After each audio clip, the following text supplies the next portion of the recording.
네, 오늘은 야곱에 대해서 좀 말씀 보겠습니다. 야곱의 이름 뜻은 여러분 잘 아시는 것처럼 발꿈치를 잡았다, 또 속이는 자, 또 약탈자 그런 뜻이 있죠. 창세기 25장에 보시면 에서와 야곱이 이렇게 쌍둥이로 태어날 때 형 에서의 발꿈치를 잡았다. 그래서 이제 야곱이라고 이름을 지어줬고, 그 뜻이 조금 이제 확대하면은 속이는 자, 약탈자 그런 또 의미도 있게 됩니다. 두 번째 보시면 이제 야곱과 에서가 장성한 후에 지난주 말씀드린 것처럼 에서는 들사람이 되어서 사냥꾼이 되고 야곱은 장막 안에 거했다라고 말씀을 합니다. 똑같은 어머니 배에서 나왔어요. 쌍둥이니까 많은 시간차가 아닌데 거의 동시에 나왔는데도 기질이 완전히 다릅니다. 여러분도 자녀들 보시면 아들, 딸, 또 딸, 딸, 아들, 아들, 각자 자녀들 봐도 또 손주들을 봐도 기질이 다르고 적성이 다르고 재능이 다른 거를 여러분 아실 수가 있을 겁니다. 이런 것 때문에 우리 부모님들이 어떤 아들, 딸은 조금 더 마음에 들고 어떤 아들, 딸은 조금 마음에 안 들고 호불호가 부모들에게 있을 수 있죠. 분명한 거예요. 누구나 다 이런 게 있어요. 우리 부모 입장에서는 그런 것들을 좀 넓게 보고 멀리 봐서 자기의 호불호와 관계없이 하나님이 우리 아들, 딸, 손주, 손녀에게 독특한 기질, 재능, 적성을 주셨구나. 이걸 우리가 믿음으로 인정한다면 그 아이가 공부를 잘하든 운동을 잘하든 음악을 잘하든 또 성격이 이렇든 저렇든 우리가 조금 더 넓게 수용해주고 또 길게 우리들을 자녀들을 좀 볼 수가 있을 것 같습니다. 근데 이게 이제 이 에서와 야곱에게는 상당히 이제 문제가 되는 대목이 나중에 되기 때문에 말씀을 드립니다. 이제 세 번째 보시면 에서가 팥죽 한 그릇에 이제 장자 명분을 팔게 되는 일이 지난번 본 것처럼 있었어요. 그것을 한마디로 말씀드리면 영적 가치를 모르는 무지에서 온 정말 돌이킬 수 없는 큰 이제 실수가 되죠. 만약 에서가 장자 명분이 뭔지를 분명하게 알았다면은 팥죽 한 그릇을 결코 그걸 팔지 않았을 거라 말이죠. 근데 요즘도 현대인들 보면은 우리도 마찬가지고 하는 사람들이 영적 가치를 모르고 그냥 세상의 가치만 가지고 사는 일들이 너무나 많이 있습니다. 그래서 요즘 흔히 하는 말이 이제 물질 만능주의, 또 외모 지상주의 이런 말들을 참 많이 하지 않습니까? 돈이 최고다, 또 이쁜 게 최고다, 이런 것들이 세상에 계속 되고 있고, 또 언론이나 광고가 또 그런 걸 부추기고 있고. 그런데 예수님 말씀하신 것처럼 한 영혼이 천하보다 귀하다라는 걸 우리가 분명히 알고 우리는 그런 이제 영적 가치를 알고 그리고 또 신뢰하며 살아갑니다. 네 번째 보시면요, 이삭의 이제 축복 기도가 있죠. 장성한 후에 야곱이 아버지에게 축복 기도를 거짓으로 받죠. 아버지가 죽기 전에 에서를 축복하려고 사냥해서 별미를 만들어 와라. 근데 어머니가 그 말을 듣고 사냥 나간 사이에 이제 야곱과 리브가가 음식을 만들어서 아버지에게 드리고 야곱이 이제 축복기도 받고 이게 이제 에서와 야곱 간에 돌이킬 수 없는 결정적인 사건이 되어지죠. 근데 이제 성경을 보시면은 이렇게 아버지 이삭의 그 한 번 손을 얹고 축복한 거가 그렇게 대단한 건가? 성경 그렇게 말씀하죠. 나중에 에서가 와서 그 축복 부여시키고 없던 걸로 하고 나한테 다시 축복해 주세요 라고 머리를 아버지 앞에 숙이는데 이삭이 그렇게 할 수 없다. 한번 하나님 앞에 하나님 이름으로 한 축복은 물릴 수 없다 하고 이제 아주 에서에게는 조금만, 그죠? 너는 들 사람이 되고 이렇게 축복을 하는 것을 보게 됩니다. 구약을 보시면요, 구약에는 이제 아버지의 축복권을 아주 많이 강조하죠. 이게 이제 모세에 오면은 제사장의 축복권으로 내려가고요. 그리고 예수님 신약 시대 오면은 모든 만민이 만인 제사장이 되어서 예수님의 이름으로 누구를 축복할 수 있는 그러한 권위 우리 모두에게 있음을 좀 성경적으로 알 수 있습니다. 다섯 번째 보시면 이제 에서가 이제 장성하고 이제 문제되는 부분이 창세기 26장 34절, 35절이 있는데요. 어느 분 읽어 주시겠어요? 에서가 40세에 에쪽속 부에리의 딸 유닷과 에쪽속 엘론의 딸 바스맛을 아내로 맞이하였더니 그들이 이삭과 리브가의 마음에 근심이 되었더라. 근데 에서가 40살이 됐을 때 결혼을 해요. 결혼하는데 두 여인이 등장하는데 해쪽 속의 딸 누구 유딧 또 바스맛 이제 다른 집안 두 이제 아가씨랑 결혼을 하게 돼요.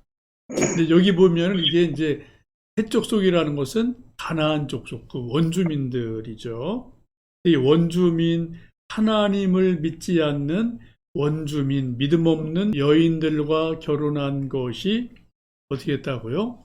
이삭과 리브가의 마음에 근심이 되었다. 왜 근심이 되었을까요? 돈이 많냐 안 많냐, 결혼 지참금이 많으냐 아니냐, 이쁘냐 아니냐 문제가 아니죠. 믿음이 없는 이방 여인과 결혼한 것이 엄마 아버지 마음에 근심거리가 됩니다. 이건 뭐 요즘도 이런 비슷한 일들이 있을 수 있어요. 어쨌든 이런 일이 일어나죠.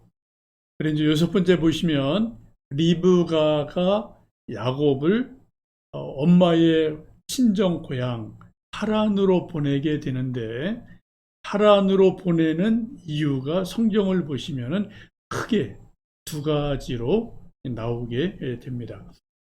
창세기 27장 41절에서 45절 말씀 보시면 그 하란으로 보낸 큰 이유가 현실적으로 형 에서와 동생 야곱 간의 아주 심각한 갈등, 다시는 돌이킬 수 없는 엄청난 갈등이 형제 간에 일어나요. 이 팥죽 사건, 또 야곱이 형 에서를 축복권을 가로채서 먼저 축복기도 받고 한 요 두 가지 사건이 형제 간에 돌이킬 수 없는 일이 되어지죠.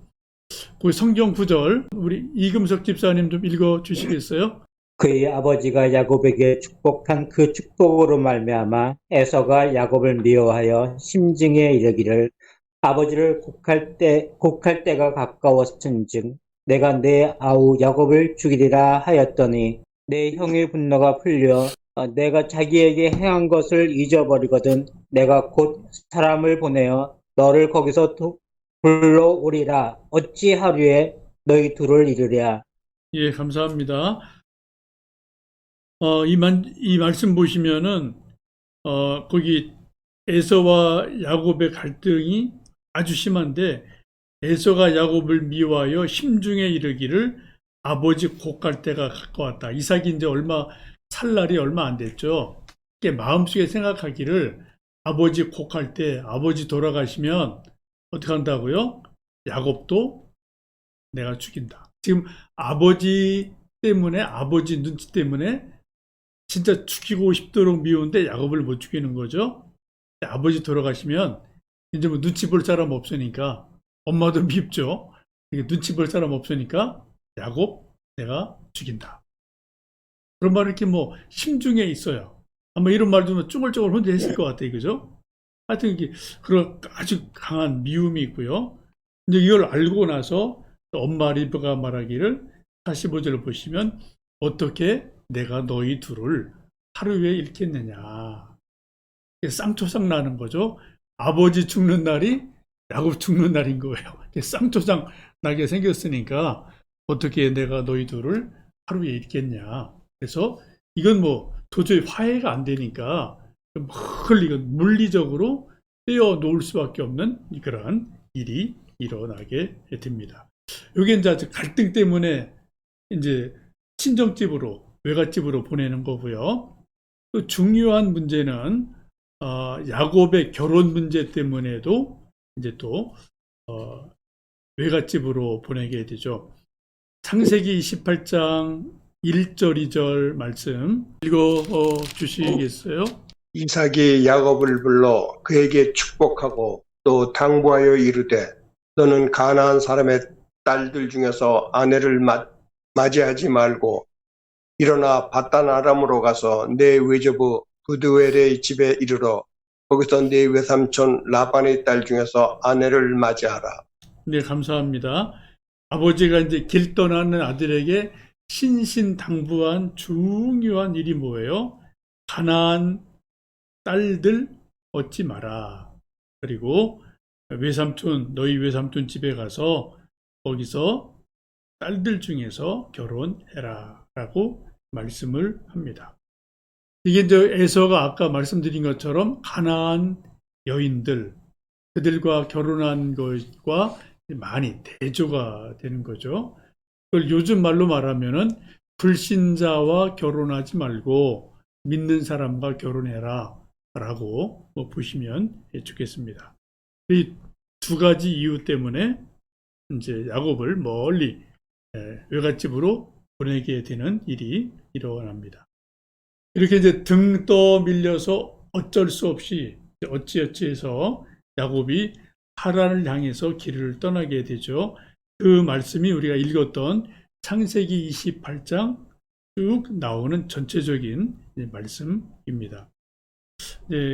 하란을 향해 길 떠나는 여정을 28장 10절에서 22절까지 계속이 되어지는데 이렇게 좀 조금 몇 군데 단락을 살펴보겠습니다. 먼저 10절, 11절 말씀. 야곱이 브엘세바에서 떠나 하란으로 향하여 가더니 한 곳에 이르러는 해가 진지라.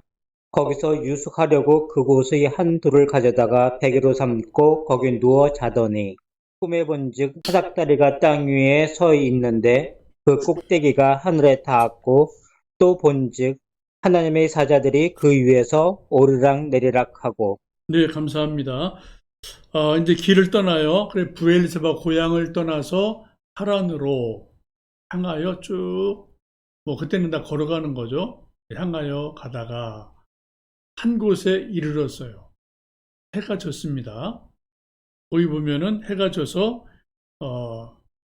한 돌을 가져다가 베개로 삼고 거기 누워 잤다라고 말씀합니다. 해가 지고 돌 베개를 베고 잠을 잤다라는 것은 요즘 말로 말하면은 풍찬노숙이라고 흔히들 말하죠. 그래서 이제 들판에서 비바람 맞으며 이슬 맞으며 돌베개에 베고 자는 일을 말합니다. 이건 이제 야곱의 고난, 인생의 고단함, 고달픔 이런 것들을 말씀하는 것이죠. 우리가 인생을 살다 보면 누구나 다 이와 비슷한 그런 일들을 좀 겪을 수가 있지 않나 싶습니다. 꿈에 이제 잠을 자는데 꿈에 본즉 사닥다리가 땅 위에 있는데 꼭대기가 하늘에 닿았고 하나님의 사자들이 그 위로 오르락 내리락 하더라라는 장면을 이제 야곱이 꿈 꾸는 사이에 보게 됩니다. 야곱이 돌베개 베고 잠을 자다가 꿈을 꿨다는 겁니다. 여러분, 꿈은 사실 우리가 매일 꾸죠. 뭐 여러분도 매일매일 꾸고 저도 매일 꿔요. 이제 꿈을 꿨는데 무슨 꿈을 꿨는지 전혀 기억이 안 난다. 그러나 잠을 잘 주무신 겁니다. 건강하다는 거예요.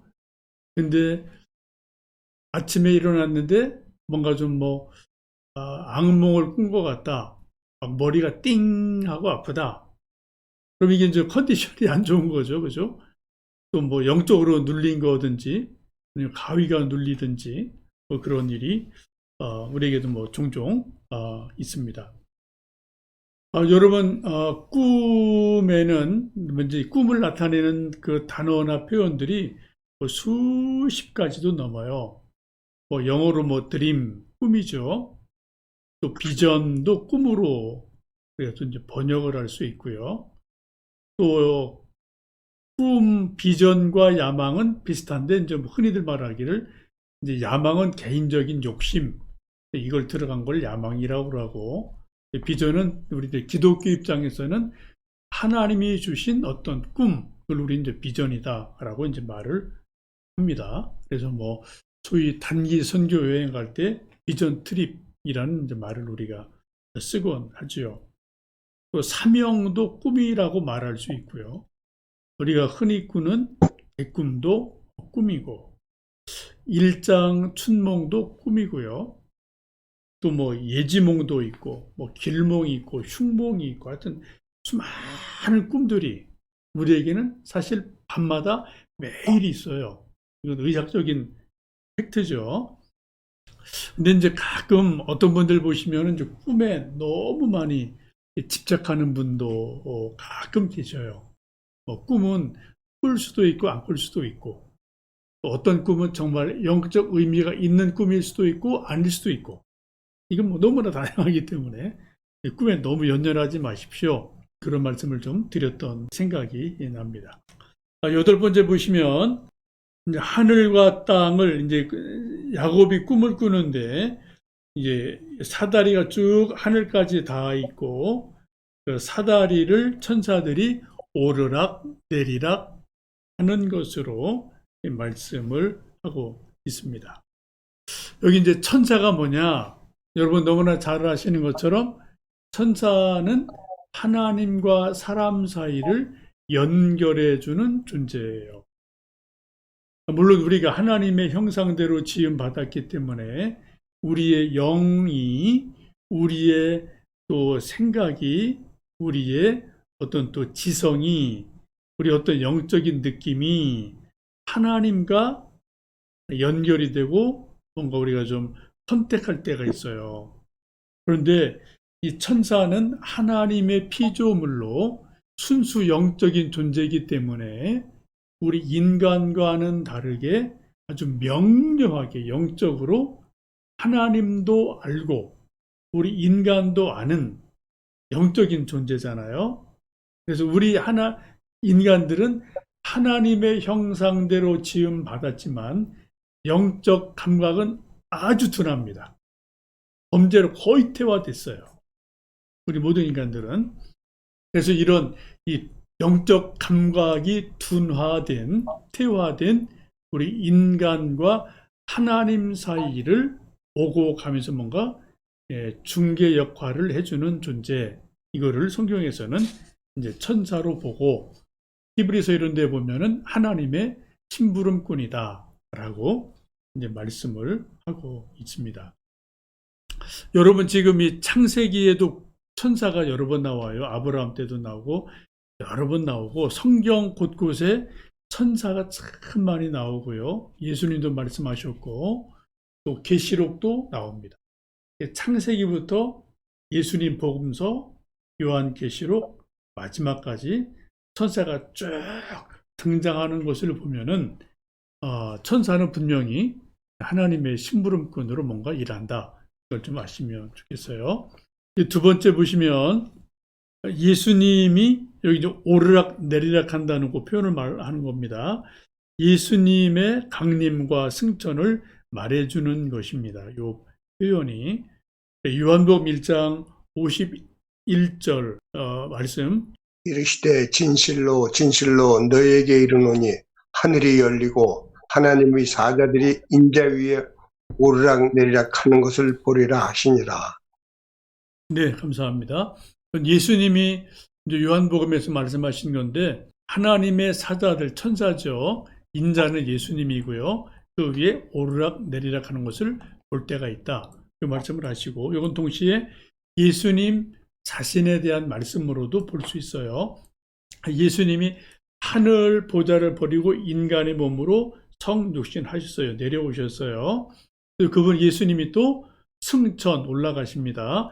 사도행전 1장에 보시면은 부활 후 40일 계시다가 승천하시죠. 그리고 또 다시 예수님 재림하십니다. 그래서 예수님의 강림, 승천, 재림 이것과도 말씀을 연결할 수 있고요. 또 이게 이제 천사들이 오르락 내리락 한다라는 것은 이제 기도가 천사들 하는 일이 우리 기도를 금 대접에 받아서 하나님 보좌 앞으로 올라가는 거이기 때문에 기도가 상달된다라는 의미가 있습니다. 거기 성경 구절 같이 좀 읽어보실까요? 시편 102편 1절 읽습니다. 시작. 여호와여 내 기도를 들으시고 나의 부르짖음을 주께 상달하게 하소서. 요나서 1장 2절입니다. 같이 읽습니다. 너는 일어나 저 큰 성읍 니느웨로 가서 그것을 향하여 외치라. 그 악독이 내 앞에 상달되었음이니라. 시편에서는 기도가 상달됐다고 그래요. 근데 요나서에서는 뭐가 상달돼요? 사람들의 악독, 사람들의 죄, 악이 하나님 앞에 상달돼요. 나중에 그것이 심판받는 일이 되어지죠. 우리가 역사를 볼 때 세상의 악이, 어떤 정치인의 악이 하나님께 상달돼서 그것을 심판하실 일들이 성경이나 역사에 아주 많이 있음을 보게 됩니다. 누가복음 1장에 보시면은 이제 사가랴가 기도한 것이 하나님께 들렸다, 상달되었다 그런 말씀이 있고, 그래서 낳은 아들이 세례 요한인 것을 볼 수가 있습니다. 이제 9번째 보시면 이제 돌베개 베고 잠을 자다가 꿈을 꾸고 그때 천사들이 꿈속에서 야곱에게 하나님의 메시지를 몇 가지 알려줍니다. 창세기 28장 13절에서 15절 말씀. 또 본즉 여호와께서 그 위에 서서 이르시되 나는 여호와니 너의 조부 아브라함의 하나님이요 이삭의 하나님이라. 내가 누워있는 땅을 내가 너와 내 자손에게 주리니 내 자손이 땅이 티끌같이 되어 내가 서쪽과 동쪽과 북쪽과 남쪽으로 퍼져나갈지며 땅의 모든 족속이 너와 내 자손으로 말미암아 복을 받으리라. 내가 너와 함께 있어 내가 어디로 가든지 너를 지키며 너를 이끌어 이 땅으로 돌아오게 할지라. 내가 내게 허락한 것을 다 이루기까지 너를 떠나지 아니하리라 하신지라. 예, 감사합니다. 이 말씀을 이제 네 가지로 나눌 수 있죠. 내용이 첫 번째는 나는 여호와다. 너희 조부 아브라함의 하나님, 이삭의 하나님이다. 하나님 자신을 알려줘요. 두 번째는 내가 누워있는 땅을 너에게 준다. 약속을 하죠. 이 땅 너에게 준다. 세 번째는 또 동서남북으로 쭉 뻗어나가서 내 자손이 복받을 거다. 후손에 대한 번성의 복을 약속하고요. 네 번째는 내가 네게 허락한 것 다 이룰 때까지 너를 떠나지 않는다. 임마누엘의 복을 하나님께서 약속하는 것을 볼 수가 있습니다. 10번째 보시면 이건 이제 하나님이 주신 약속이고요. 이 하나님의 약속을 꿈 중에서 받은 야곱이 하나님께 반응하는 것이 나와죠. 창세기 8장 16절에서 22절 보시면 먼저 1번을 보시면 16절 그 밑에 빨간 부분 16절 같이 읽어보십니다. 야곱이 잠이 깨어 이르되 여호와께서 과연 여기 계시거늘 내가 알지 못하였도다. 첫 번째 야곱의 반응이 무엇입니까? 내가 하나님을 알지 못했구나. 자기 무지를 인정을 해요. 이게 이제 이 야곱이 정말 특별한 꿈을 통한 신비 체험을 하는 거죠. 그리고 나서 영적인 지각이 딱 깨어나요. 하는 말이 내가 정말 하나님 잘 몰랐네. 야곱이 하나님 모를 리가 없죠. 그죠? 아버지 이삭, 엄마 리브가 다 뭐 하나님 정말 잘 믿는 집안이잖아요. 하나님을 모를 리가 없다고요. 야곱이. 그런데 지금 말하는 거는 그 깊이나 수준이 다른 거죠. 정말 하나님이 정말 살아계시는구나. 이거를 또 다르게 깊게 깨닫고 알게 됩니다. 이건 이제 우리에게도 이런 일들이 가끔 있어요. 우리 뭐 교회 나오는 모든 분들 하나님 다 알죠, 믿죠. 그런데 뭐예요? 인생을 살다 고난이든 하나님의 어떤 체험이든 성경 말씀을 깨닫든 기도응답을 강력하게 경험하든 하여튼 이런저런 많은 신앙적인 체험이 일어나면은 그때마다 우리에게 일어나는 게 뭡니까? 정말 하나님 살아계시네? 하나님이 나를 알고 계시네? 이런 것들이 몇 번은 일어난 일들이 있단 말이죠. 저도 그런 게 몇 차례 있었거든요. 그러면 소름이 쫙 끼치는 거예요, 정말. 하나님이 멀리 계신 게 아니라 하나님이 나를 이렇게 보고 계신 그런 느낌이 확 다가오면은 정말 뭐 온몸에 전율이 일어나죠. 근데 지금 그런 일이 지금 야곱에게 일어나게 되죠. 여러분도 좋은 의미에서 하나님이 정말 여기 계시는구나. 내가 알지 못했구나. 그런 하나님을 더 깊이 알아가는 은혜가 있기를 주님의 이름으로 축복합니다. 이게 야곱의 첫 번째 반응이에요. 두 번째는 17절 우리 같이 읽습니다. 시작. 이에 두려워하여 이르되 두렵도다 이곳이요 이곳은 다름 아닌 하나님의 집이요 이는 하나님의 문이로다 하고 또 여기 또 다른 깨달음을 받죠. 그 지금 돌베개 베고 잠을 자는 곳이 야곱에게는 뭐예요? 인생에서 가장 힘든 때예요. 인생이 실패한 때, 인생이 고난의 정점이에요. 가장 힘든 때예요. 그죠? 편안한 집 버리고 지금 들판에 나와서 돌베개 베고 자고 있으니까. 하나님이 나타나서 꿈 중에 나타나서 말씀을 들려주시니까 깨닫는 게 뭐예요? 이 돌베개 베고 자고 있는 이곳이 뭐라고요? 고난의 현장이 아니라 하나님의 집이다. 하늘의 문이다. 그럼 이거 엄청난 일이죠. 그죠? 이걸 우리식으로 흔히 말한다면 우리가 죽을 병에 걸려서 병원에 입원했어요. 근데 그곳이 병원, 죽기 직전에 병원 침대가 아니라 그곳이 하나님의 집이다. 하늘의 문이다. 이런 고백과 유사하다고 볼 수가 있죠.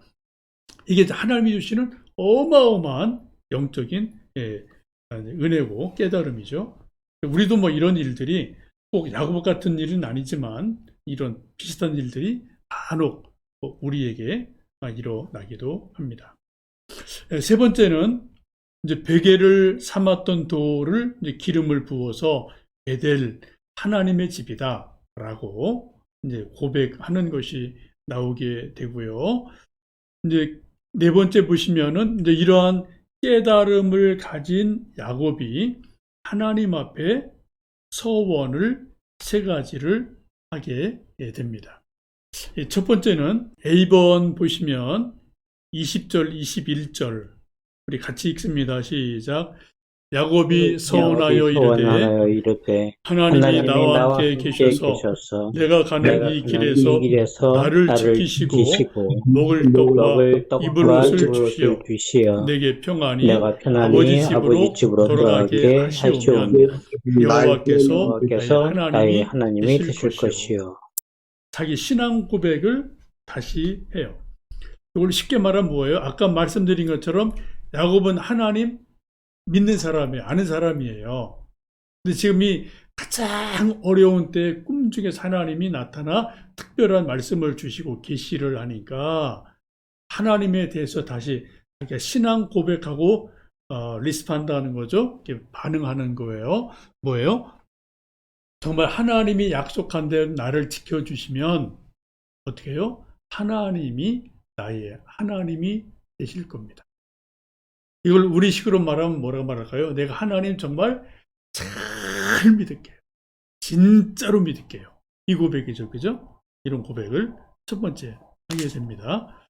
이 은혜 받는 사람의 이제 표현과 반응이 그런 거죠. 두 번째는 22절 같이 읽습니다. 시작. 내가 기둥으로 세운 이 돌이 하나님의 집이 될 것이요. 지금 불베개에 베고 있다가 돌을 세워서 기름 붓고 애들이다 라고 하는데 그곳에 뭐 한다고요? 진짜로 내가 하나님의 집이 이곳이 될 겁니다 라고 고백을 하죠. 이게 세월이 쭉 지나가서 나중에 어떻게 돼요? 여기에 솔로몬 성전이 지어집니다. 이 장소가 그 장소예요. 성경적으로 보시면은 정말 이 야곱의 고백이 나중에 후대 솔로몬에 의해서 구체적으로 성전이 세워진다. 세 번째 22절 같이 읽습니다. 시작. 하나님께서 내게 주신 모든 것에서 10분의 1을 내가 반드시 하나님께 드리겠나이다 하였더라. 마지막 세 번째 드리는 고백이 11조 내가 반드시 하겠습니다 라고 고백을 합니다. 아브라함이 성경 보면은 11조를 가장 먼저 드린 분이 아브라함이죠. 그리고 나서 11조를 또 하나님 앞에 드리겠다고 약속한 사람이 야곱이 등장을 합니다. 지금 이 야곱은 빈털터리예요. 외갓집으로 그냥 뭐 야반도주 하듯이 도망가는 상황이에요. 돌베개 베고 하나가 달랑지고 그냥 뭐 개나리 보찜 하나 들고 가는 형편이겠죠. 빈손입니다. 근데 하나님이 내게 앞으로 무엇을 주시든 재물을 주시면 하나님 거로 인정하고 하나님께 11조 드리겠습니다 라고 말씀을 하고 있습니다. 11조의 의미는 뭐 많은 의미가 있지만 가장 중요한 건 그거죠. 이 물질의 주인은 내가 아니라 하나님이시다. 하나님이 주신 거다. 그거에 대한 우리 신앙 고백, 물질의 주인이 하나님이심을 고백하는 그 고백이 11조이기 때문에 11조가 이제 중요한 의미가 있기도 합니다. 오늘 여기까지 야곱에 대해서 좀 공부를 했고요. 창세기 28장 한번 쭉 좀 읽어보시고 그 말씀 가운데 은혜가 되는 부분이 있으면 좀 그 말씀 묵상하면서 야곱의 믿음을 본받는 우리 되었으면 좋겠습니다.